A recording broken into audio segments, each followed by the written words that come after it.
Okay, ladies and gentlemen, we're going to go ahead and get our program started. We have a lot of speakers today, so we wanted to start right at noon so we can get everybody in. Our speakers today are candidates for Salem City Council. From Ward 1, we have Kara Kaiser. From Ward 5, we have Matt Osek. And from Ward 7, we have Sally Cook. I'm just going to briefly run through the elected officials and other dignitaries who are here. So let me get through the whole list and then we'll cheer them all. Tom Anderson from the Salem City Council is here from Ward 2. Bob Krebs, president of the Salem Kaiser Transit Board. I noticed Marcia Kelly and Kathy Lincoln from the Salem Kaiser Transit Board are here also. We know Bill Burgess, Marion County Clerk, will be here at some point. He always does. For the Marion County Democrats, we have Rick Hartwig, who's the chair, Barbara Fuller, who's first vice chair, James Sundell, is he here? Okay. From Polk County Democrats, I don't see Amanda Dyerly, but I did see Alan Holland. Oh, hi. Gloria Holland. Thank you.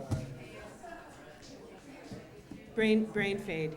We also, from the Salem City Council, have Chuck Bennett, who is also a candidate for mayor of Salem.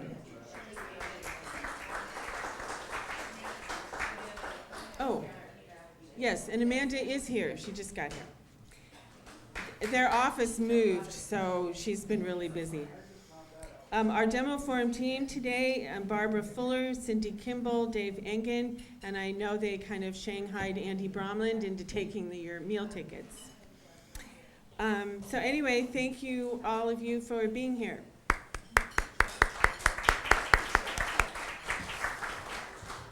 Okay, we're going to get right to our speakers. We have 3. They will get 7 minutes each, and then we will get as much time in for questions as possible.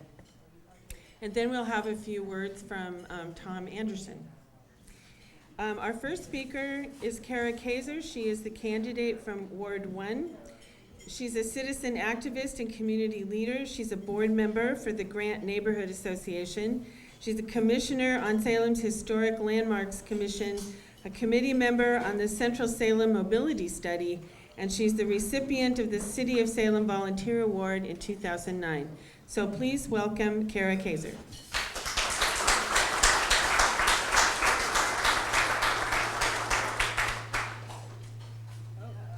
Feedback.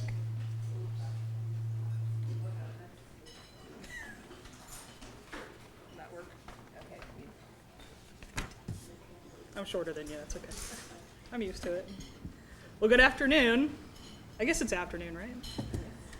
I'm Kara Kaiser. I'm running for the Salem City Council in Ward 1, and just want to thank Cindy Kimball and Barbara Fuller for inviting me to speak at today's DemoForum. And I really want to appreciate and thank a bunch of people in this room. Can you not hear me? Is that better? Yeah. I really want to thank a lot of people in this room, and I really appreciate all the help and support you've given me for my campaign for City Council. You know a little bit of my background already, and I just want to add briefly to that. I was born in Salem, and I actually lived in Ward 1 as a kid before my parents decided they wanted a country life in sublimity and bought an old farmhouse to fix up, which their relatives refer to as the Amityville Horror farmhouse. But it's nice now.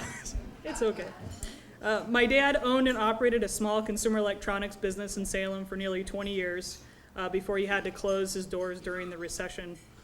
I graduated from Staten High School, and then I attended Portland State University, where I earned my undergraduate degree in history. This is also where I met my husband, Eric, and right after getting married, I started graduate school at Washington State University.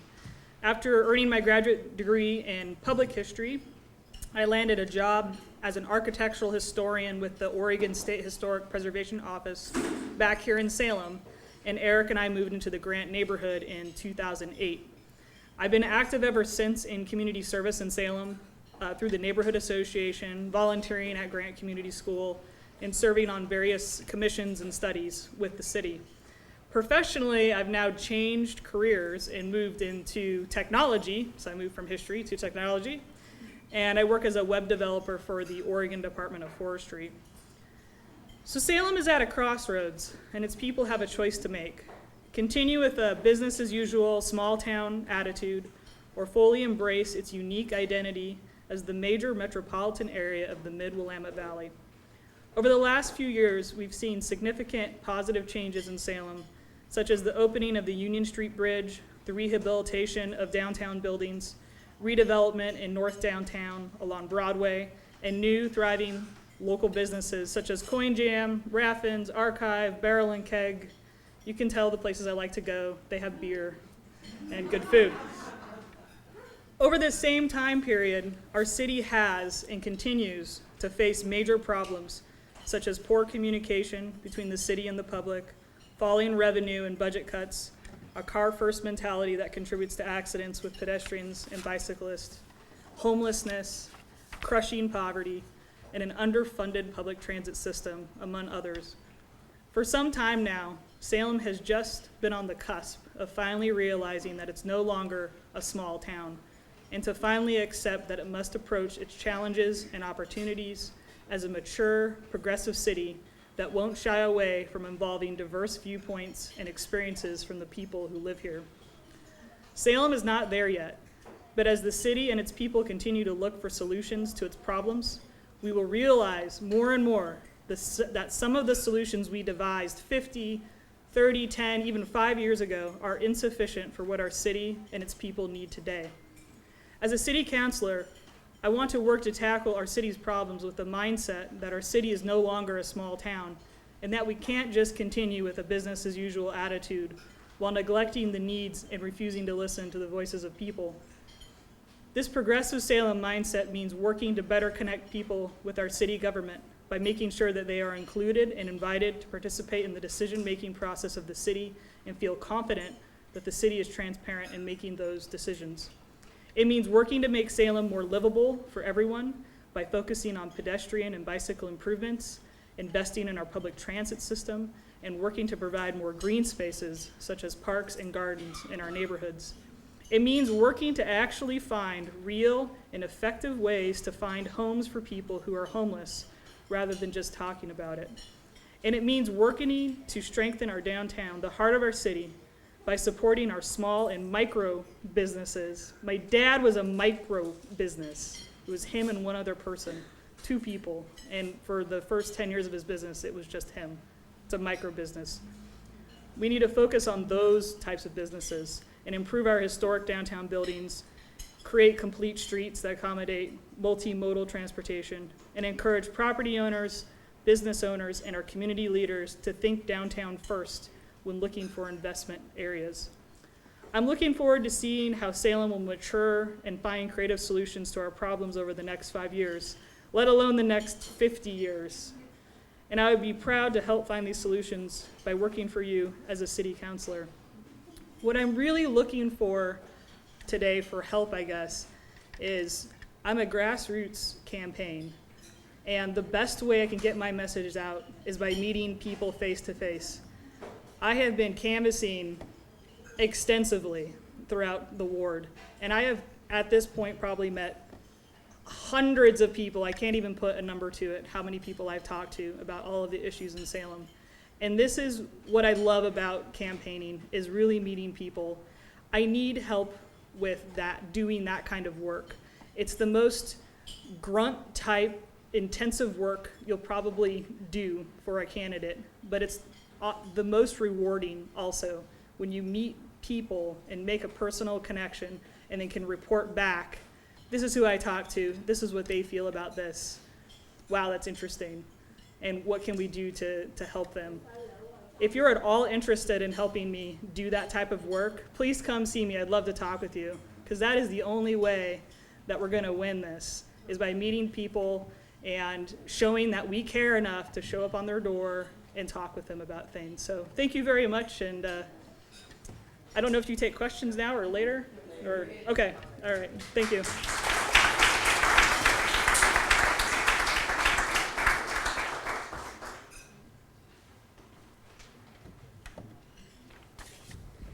Yes, I should have said later. My apologies.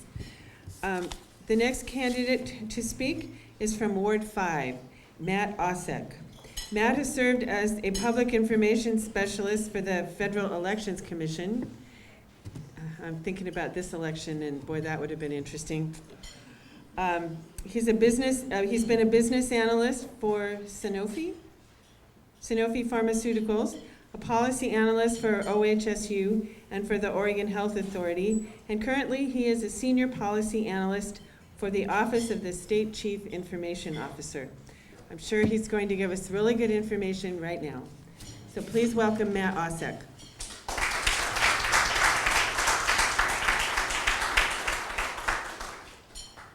Hello. Thank you all for having me here and for letting me talk to you. I'll just start with introducing myself a little bit further. I grew up in Florida, an only child to 2 public school teachers.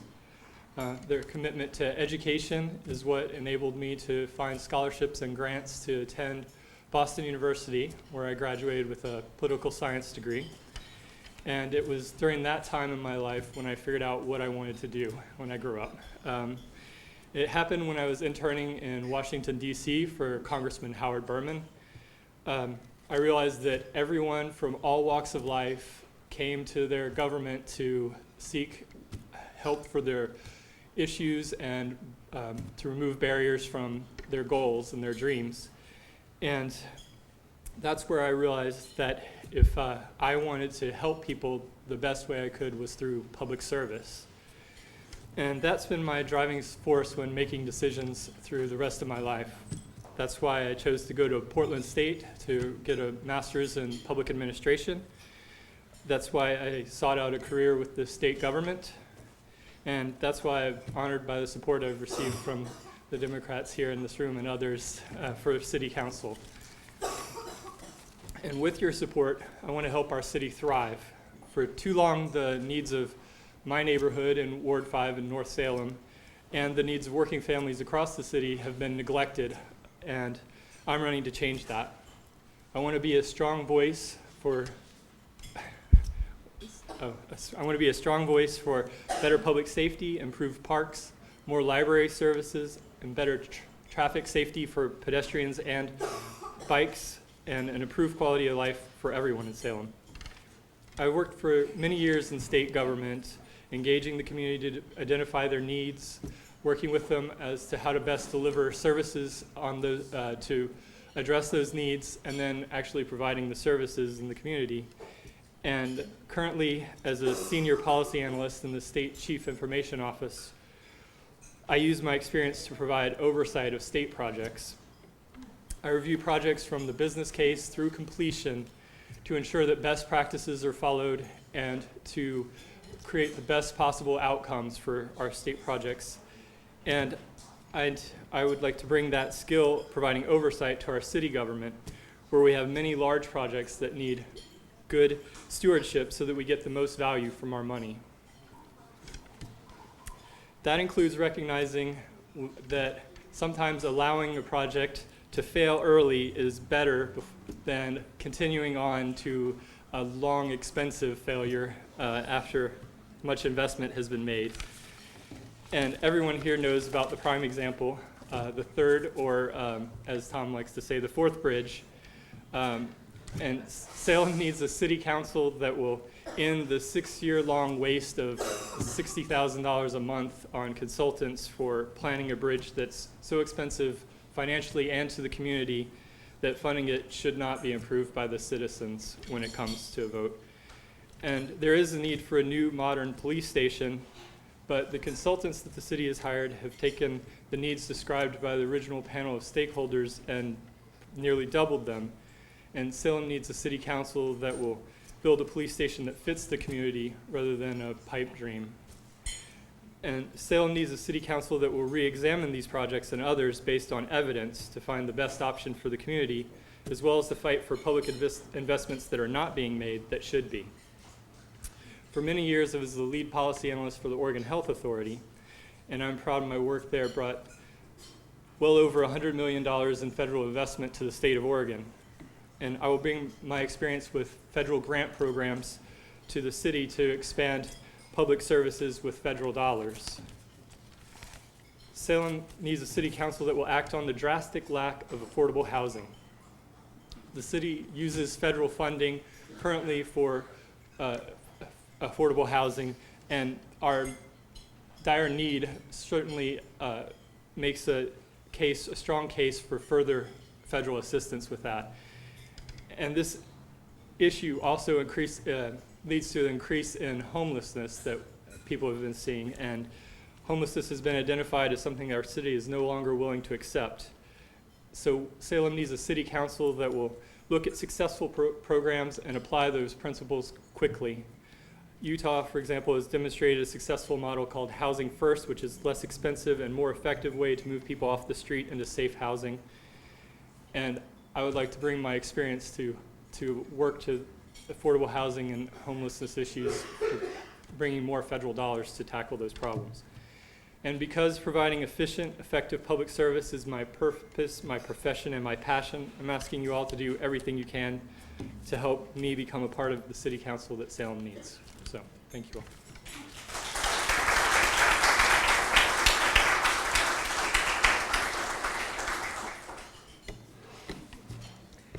Our next candidate is from Ward 7, Sally Cook. Sally is a proven neighborhood and community leader. She founded the Sunny Slope Community Garden. She chairs the Citizen Police Review Board. She is the vice chair of the Sunny Slope Neighborhood Association and a board member of the Salem Public Library Advisory Board. So that's a nice variety. So please welcome Sally Cook.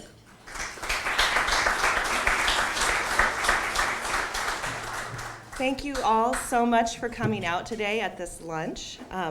Thank you for your support. I've been working hard canvassing like Kara talked about, and can I just say it's very surreal to see your name on a sign in someone's yard or up on Quan's billboard, especially for someone that grew up here. So I grew up here in Salem. Our library right down the street was the first place that I learned where to use a computer. I remember taking the bus with my older sister downtown, climbing on the concrete pillars in the Peace Plaza on hot summer days, and getting the biggest thrill out of sticking my bare feet into the fountains and creeks around town. I learned from an early age that family is important and the choices we make are important too. What I learned growing up in Salem influenced my choices later in life. I learned that I don't turn a blind eye. People are important. Very little separates us from them. Empathy must be learned in order to be successful. I learned that actions speak louder than words, or as my husband likes to say, offers to babysit are meaningless if I can't call you at 7 a.m. when my daughter has pink eye. Also, I learned that a map of Salem doesn't tell the full story unless you really live it. You have to live here to know where the work needs to be done and the hidden gems that make Salem a wonderful place. Growing up here, life could seem painfully uneventful. As I got older, I was always waiting for some defining moment to arrive, some call to action. I personally would have loved to answer the advertisement that Ernest Shackleton placed for his endurance crew. Wanted, men for hazardous journey, small wages, bitter cold, long months of complete darkness, constant danger, safe return doubtful, but honor and recognition in event of success. It's kind of like running for city council right now in the current environment. So I only realized a few years ago that while I was never going to be on the endurance, my endurance moments were all around me. In looking for my quest, I've been living my life in answer to that call. Now there are so many stories of the endurance crew that are inspiring, but my favorite is about the one guy on board that nobody liked. He was an unkind man, antisocial, and may have been mistreated or even killed if it wasn't for Shackleton's insight. After the ship wrecked, he was the one hoarding food, and Shackleton made him the clerk of all the supplies for the ship. This allowed everyone to survive and let everyone save face. No one knew how they were going to respond in that situation, but Shackleton had empathy for even the most despised crew member. He worked with people, finding strengths in weakness. Now, I know we're not trapped on a boat here in Salem, and I know that I'm not a great leader like Shackleton. So deciding where we want to go as a city and getting there should be so much easier. But we have to decide, who will our future Salem be for? You, me, or all of us? And what about those that are disregarded in our community? What about the poor, homeless, elderly, and addicted? What will their role be in Salem? What role does business play, and what role should business play in supporting our city? I believe Salem has enough for everyone, and that Salem can work for everyone. I imagine a Salem that is healthy, designed to promote health for the people that live here. A Salem that's thriving, providing income equality and ethnic diversity. I imagine a Salem that's connected, allowing workers and students to connect to opportunities. I imagine a Salem that's affordable, making it possible for everyone to live in dignity and also to get good ideas off the ground. But to get there, we have to work together. We have to mobilize stakeholders to build complete communities. We have to create strategies for a more sustainable Salem. We must align funders to support community goals. I know that if we engage community members, city staff, local and regional partners, we can create a long-term plan to revitalize our city. We can create a more people-friendly city with wider sidewalks, bike paths, and public plazas. We can utilize smart design where the intrinsic link between housing and transportation is acknowledged, since people will choose transit based on where they live. Now, when I'm a counselor for Ward 7, I won't work at the ward level, but at the neighborhood level. I want to hear the concerns of the people that just paid off their home and suddenly learn that a 200-unit apartment complex is being built next door. I want to find out how kids feel walking to school on streets without any sidewalks. And I want to know about the parents and the difficulties they face trying to get to work on the weekend when they can't afford a second car. I know we can grow a vibrant and affordable city once our city council is committed to a sustainable, long-term vision for Salem.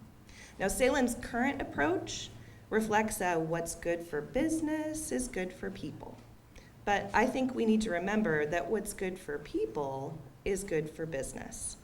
Our council needs to see the people in our community as a vital resource and as an important contributor as business. We need to shift our focus from drawing in outside companies to creating policies that help the people that run small and mid-sized businesses in Salem grow and be successful.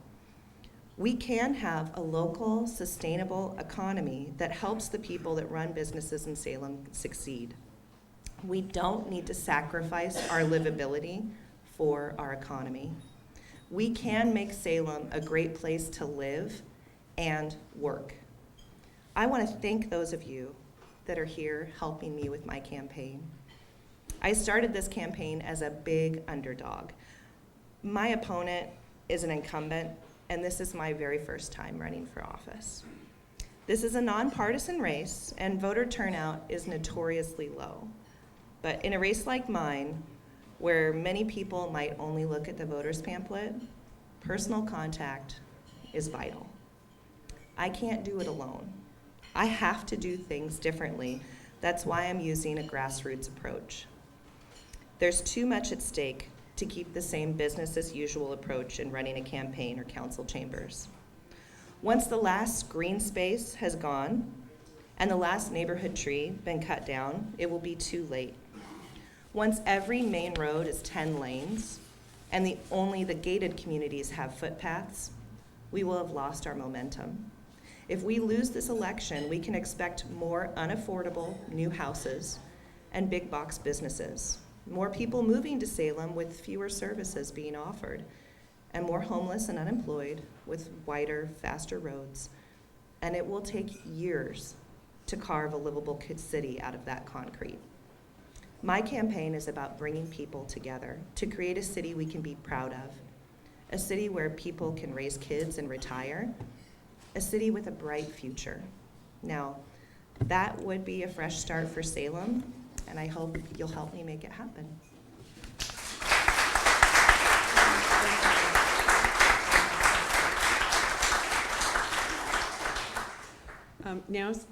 Now's time for questions. I think it might be easiest if we had all three candidates appear, and when you ask the question, they'll come to the podium. And our wireless microphone is not working. Oh, So you have to raise your hand and speak loudly. I'll repeat the question. okay. And we'll address it to who you want to.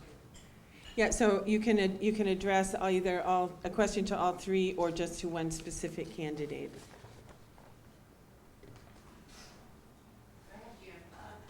Just to start out with, could each of you just very quickly explain where your ward is? Because several people have asked me, I don't know if they're in my ward or not. So just a little bit about where they are, because some of them are kind of unusually shaped. Okay. So I'm from Ward 7, and it's probably the most unusual shaped ward of all. It includes Illahee, Minto Brown Park. It's mostly the west side of Liberty from Owens south, with it jutting over to the east of Liberty around Queen of Peace and that area. You can also type in your address to the website for the City of Salem, and it'll give you exactly which ward. So Ward 1 is Central Salem. It includes downtown, so north of Mission Street. It goes up to about Pine Street. It goes west over the river into West Salem and includes Edgewater, the neighborhood by Walker Middle School, and it goes up to Glen Creek and up Wallace a bit. And then the rest of West Salem's all Ward 8.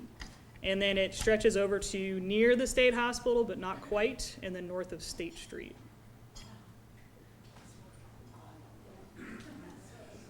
So Ward 5 also has a unique shape.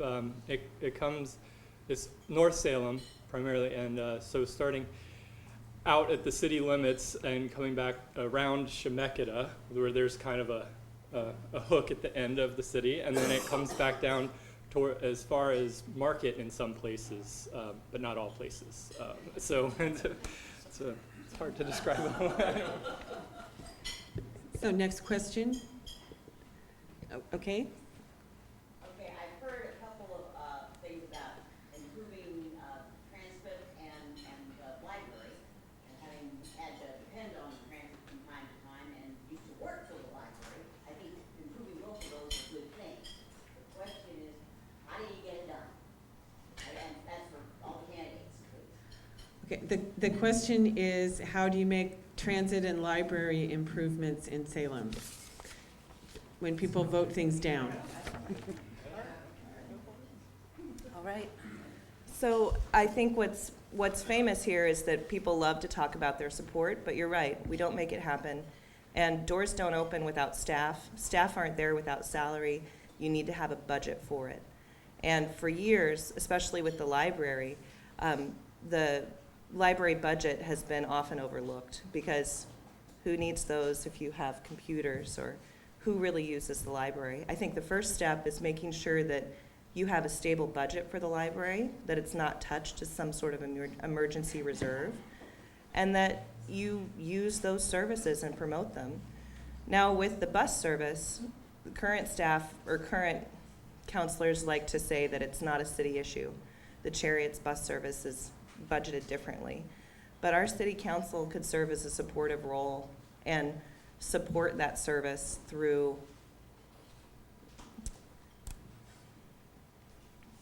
providing the type of backbone in the city that public service needs.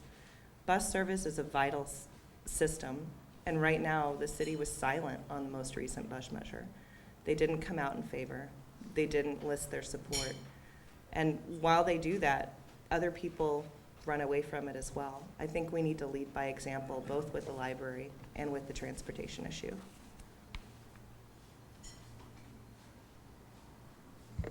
a lot of the same, I agree, largely.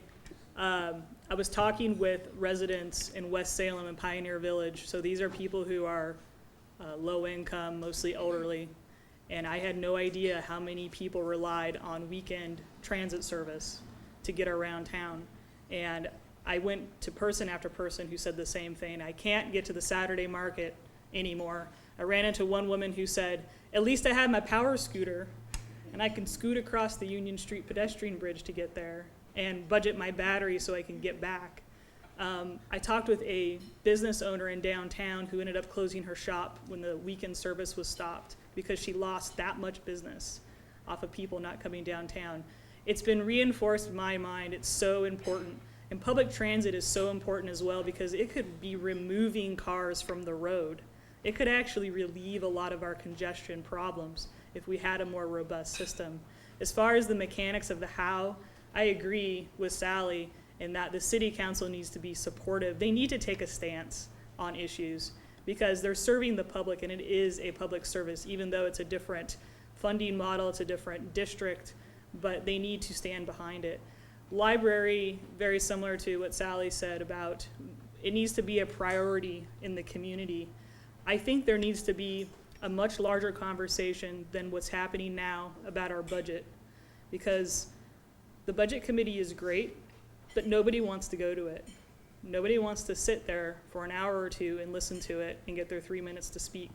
They want people out in the community.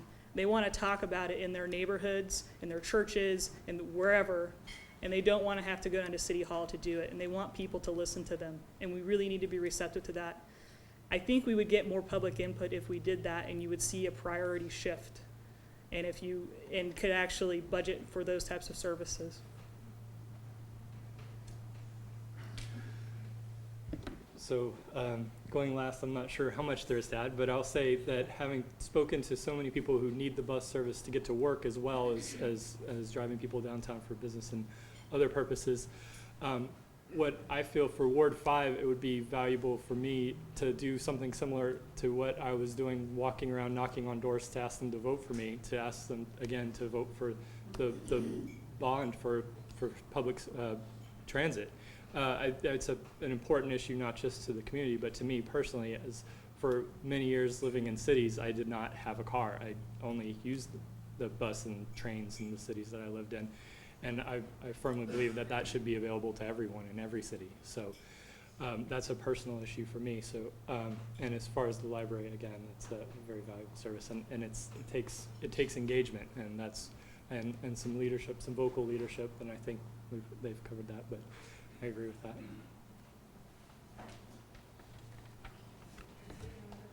Okay, next question. That's it. To follow up with this particular discussion, the budget has two components, expenditures and revenues.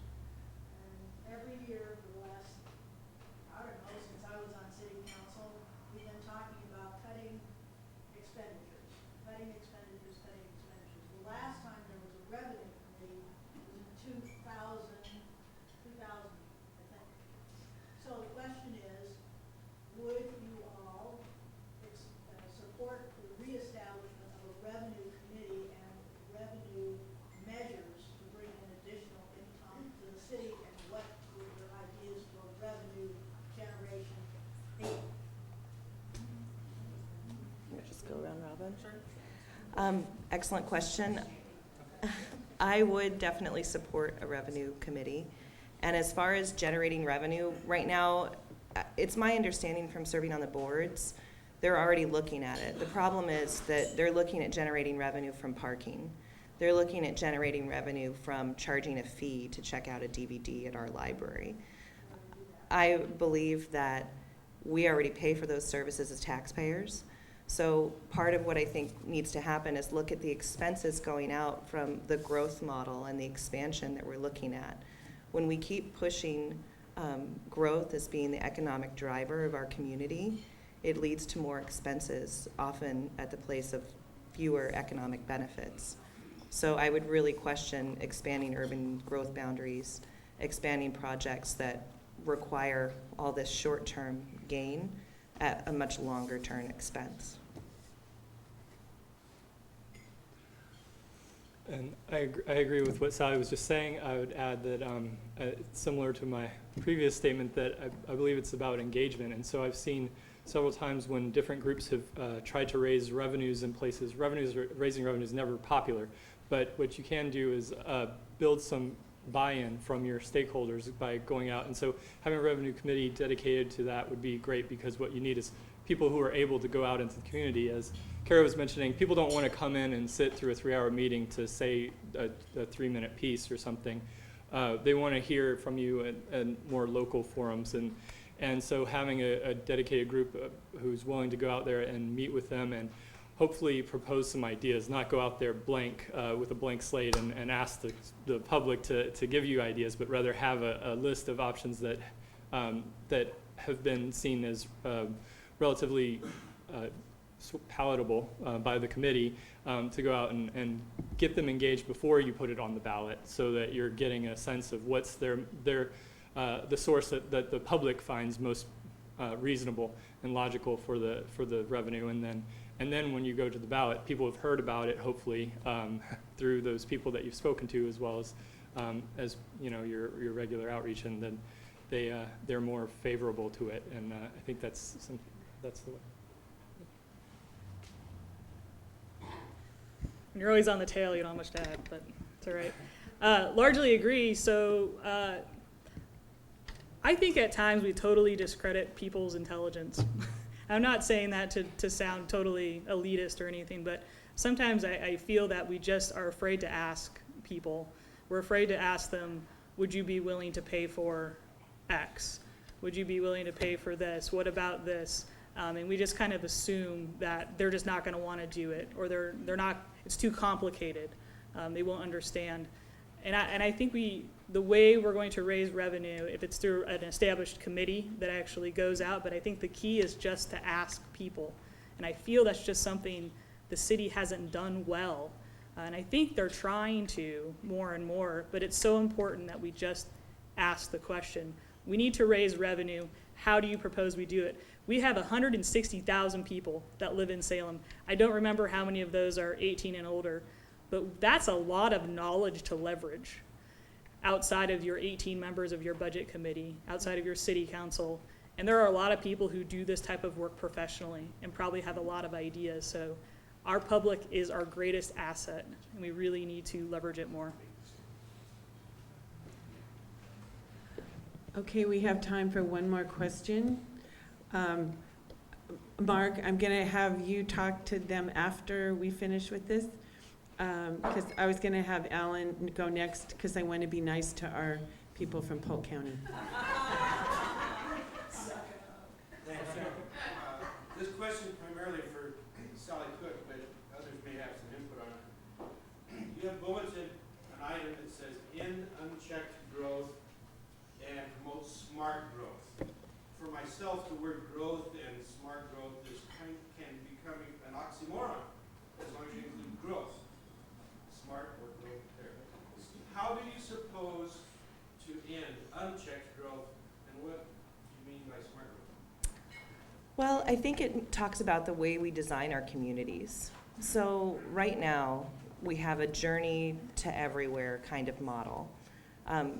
We don't want to have houses by businesses, because that's just not the way things are designed. So you have, in my ward, acres and acres of homes. Wonderful, lovely homes, and if you have a backyard that's nice enough, you can play in the backyard. Everyone has their own little Downton Abbey on a miniature scale. But the unfortunate problem with that is that you need a place to shop, so you put everyone in the car and go shopping. Well, when those stores aren't big enough and they need to expand, they have nowhere to build to because they're surrounded by houses. What I'm talking about with smart growth doesn't mean that we grow at a smaller scale. What it means is that we design our communities to be self-sufficient, because a lot of talk, and we didn't mention it today, about the Cascadian subduction zone earthquake. I firmly believe that self-sufficiency at the neighborhood level is what provides the most safety in any kind of emergency, whether it's flood, fire, earthquake, anything. I rely on my neighbors. They're my first source. When we have smart growth at a neighborhood level like that, It allows for people to forget about their car. It allows for money to stay in a community, and it allows for services to fall off or come on as needed as that community grows and changes. And I don't mean grow as in 5 or 10 people move in every year. I mean people have babies or people retire. The needs of the community change. And right now, we don't have a lot of flexibility with that. If you become disabled or have mobility issues and you've got a 2 to 3 story house, it's gonna cost a lot of money to change that. Whereas if we have a base model of universal design for the things that we're building or the things that we're fixing, it can save a lot of heartache in the long run. If we're designing smaller mom and pop type facilities rather than big box stores moving in next door, you have a lot less arguments when those move in. People are more likely to want a 10 building apartment next to them as opposed to a 500 unit apartment next to them. But everything is kind of done on this Costco scale. At the cost of efficiency is what they'll say. But what they don't say is that there's a lot of profit to be made. And I think that we need to look at whose expense is that profit being generated, and what do the people that live there lose in the process. I hope that answers your question.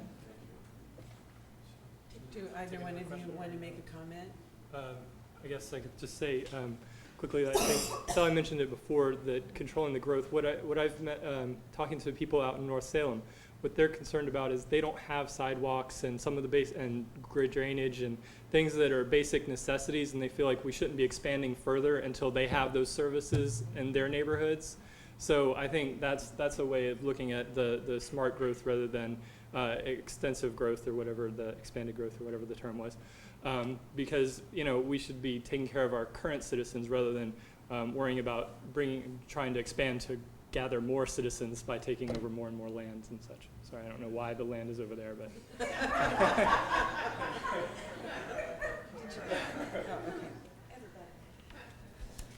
Okay, thank you. We should thank all of our candidates. I think it's wonderful that Salem has this group of people who is willing to step up and put all this energy into something that has no paycheck. Oh, I'm sorry. I should not have said that. You may lose somebody here. No. But I think it's wonderful that they want to do this, and we should thank them all very much for being here.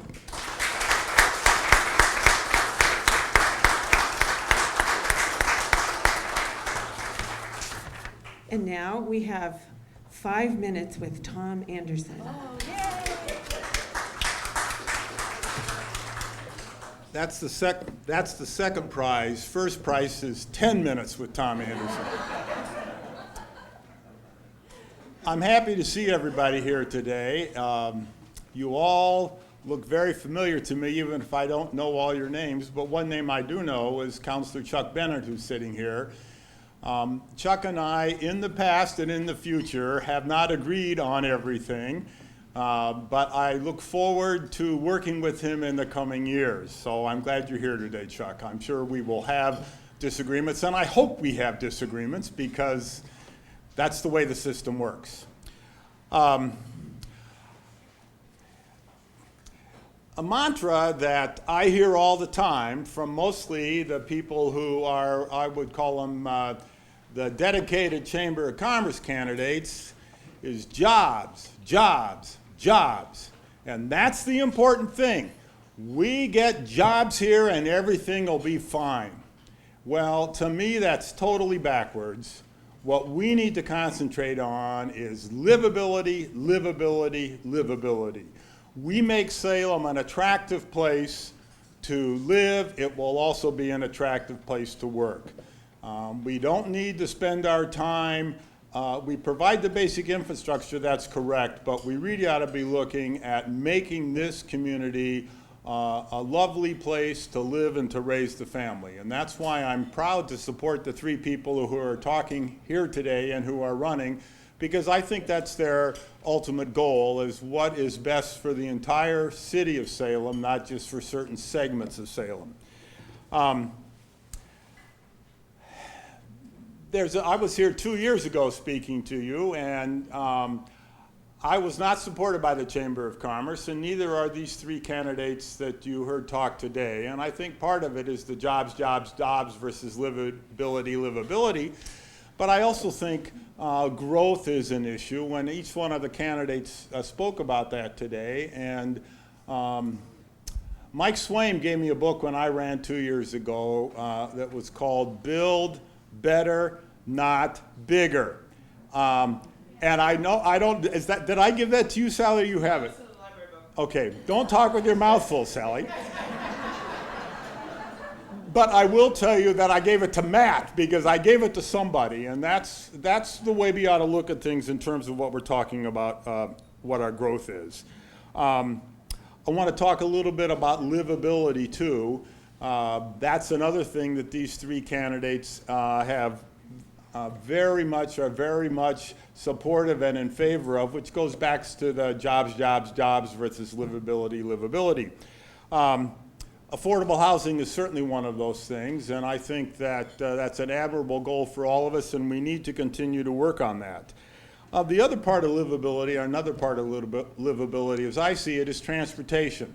And we've had some interesting discussions about the transit district and how it is not the city, but how the city can support that.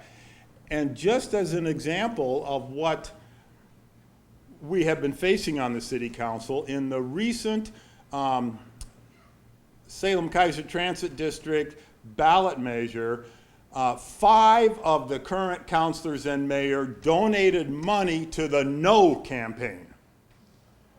That's 5 of them, and including the incumbent in Ward 7.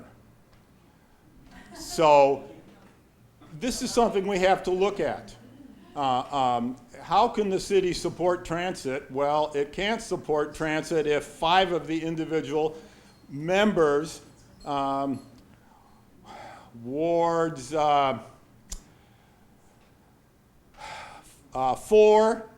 6, 7,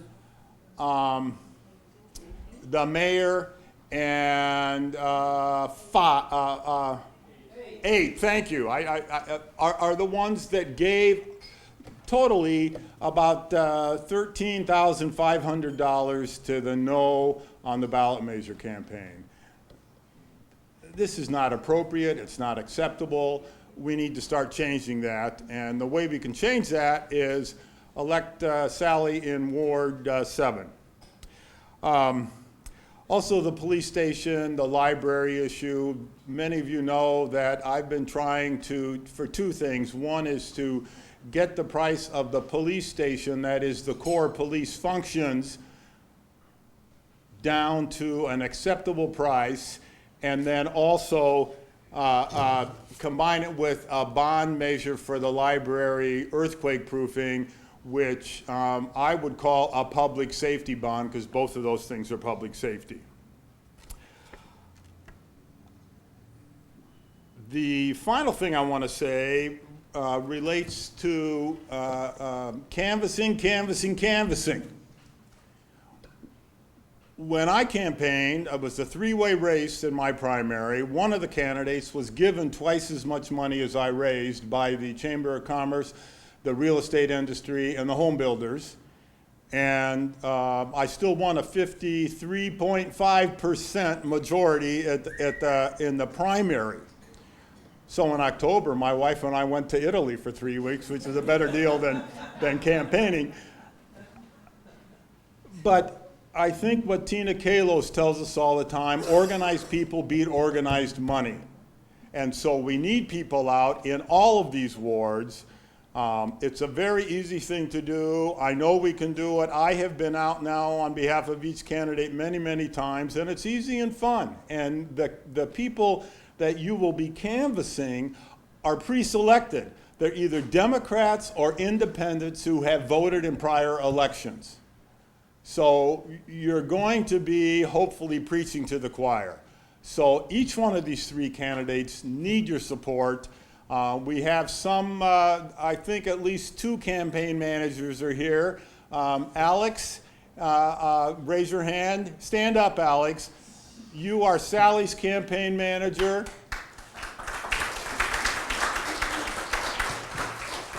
Catherine Trotman, who is the volunteer coordinator for CARA. And Matt, do you have your person here? Tina right here.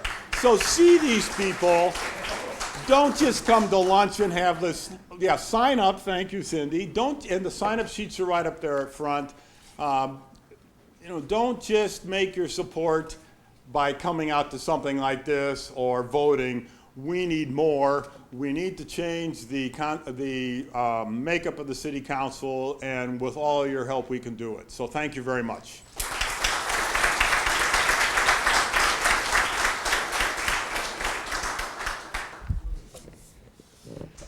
Okay, once again, we want to thank all of our speakers and thank Tom Anderson for that pep talk. I felt like I was in the locker room and it's time to run on the field. I do have a few announcements. Our next DemoForum will be Wednesday, May 18th. It will be Coactive Connections. It's a nonprofit organization that promotes the awareness of the realities of poverty here in Salem through education and community advocacy. They facilitate poverty awareness training to educate groups and organizations across Oregon about poverty so they may strategize improvements to services, policies, and interactions with people experiencing poverty. I used to work for a legal aid service, and obviously all the people who come there are poor and low income, and it's always interesting when they would come to you first thing in the morning and you got to hear about where they had to go to find their services. Because we were on 17th and State Street. Some of them had to go all the way to South Salem for the next appointment and then wind up at Chemeketa.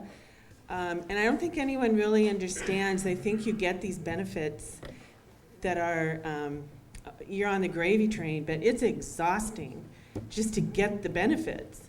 So I think this will be a really good group to talk to and make people aware of what poverty really looks like instead of what they think it is. So I also get to announce the Marion County Democrats monthly meeting, which will be Thursday, April 21st at 6:30 at the offices at 250 Liberty Street. It says the Polk County monthly meeting, the next one is in May. So is that right?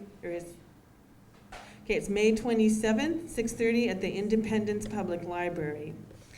We also like to announce with our partner, the Salem Progressive Film Series, their next film will be Tuesday, April 19th at 7 p.m. in the Grand Theater. There's a handout on your table that describes the film. Does anybody else? Okay. Announcements. Just quickly, if you want to hear more of these three that were up here and others, the League of Women Voters and Salem City Club are having a joint program on all the candidates for Salem City Council, and they're all coming, so it's kind of fun to see them all together. And it's an evening at Anderson Room at the library, 6 to 8 on April 28th. Okay, next, Rick. Yeah, we are having a primary election night gathering at Chosky's Pizza on State Street. $10 will get you in there. There will be the music provided by famous faces, and there are raffles and good food, and we'll be looking at election results. It's going to be a good night. It's $10. You can register at our website, or come to our meeting next Thursday night and pay. I think it's going to be up to $12 walk-in. So hope to see you there. It's going to be a good night. Okay, go ahead. I have a ballot measure petition that I've been circulating at this table, and it's almost done with this table. The people in the front have not had a chance to look at it yet. It is Better Oregon's petition to increase the corporate minimum tax when sales exceed $25 million. That it funds education, healthcare, and senior services. Please sign this, see me. I think it's right there now. It's getting ready to go to the front Thank you. I'm sure a lot of people have already signed that, but if you haven't, please do. I think that is everything. Oh, wait, Russ? I was just wondering if all these people get elected, would we be in violation of the open meetings law? My thought as I think about these three people joining city council, I'm experiencing tremors of euphoria.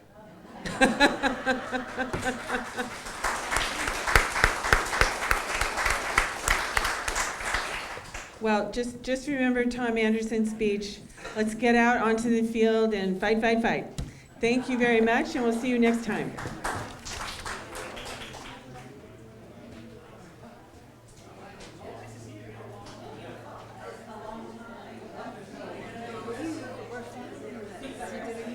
Thank you, and I love all your things that you say, just really good, anyway.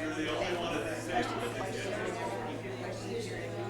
We hadn't even really figured out what we were gonna do. Well, I had done it at City Plaza because I was Right. in the moderator, so I was